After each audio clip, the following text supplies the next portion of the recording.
At ito nga, nakalabas na naman ng bahay ang mga napapanot na alipin ng salapi dito sa Saudi Arabia. Pumunta kami dito ngayon sa Otay Mall. Titingin kami kung ano mga nakasale na pwede nating mabili.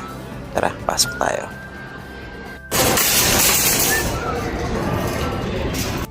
Ito una nating naispatan dito, yung pakwan. Pili ka.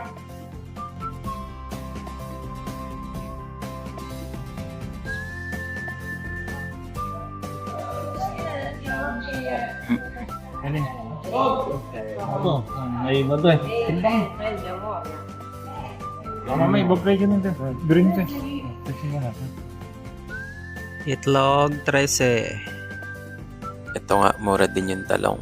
Sakto dahil may uwi si Tito Ding dito na bagoong galing ng Pilipinas. Bili tayo nito.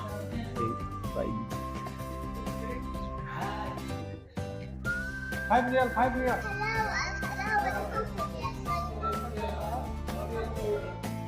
Tayong dalawa.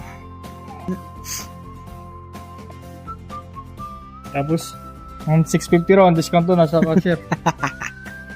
Ilang kilo ba to? Malay ang braso niya, 650.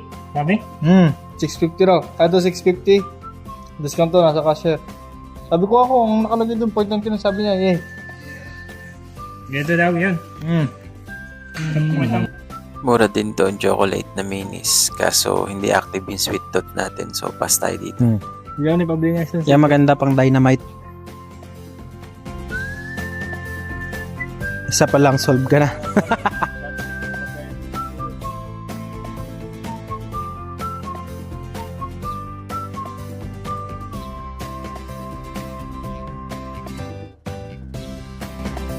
And dito na nga, bayadan time na. Dito na natin malalaman kung totoong makasale nga ng 0.99 tong pakwan.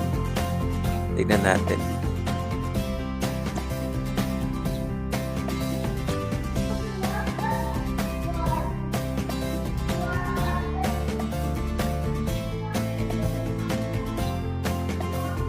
So legit ito. Talagang 0.99 yung per kilo ng pakwan natin.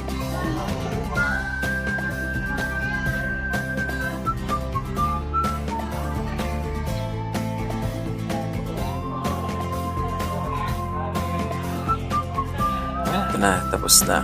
Dadaan naman kami ng Bacala. Ito kami bibili ng panggulay. Kasi medyo mahal yung ibang gulay dito. So next time ulit, ang hindi mag-like and follow, walang sahod.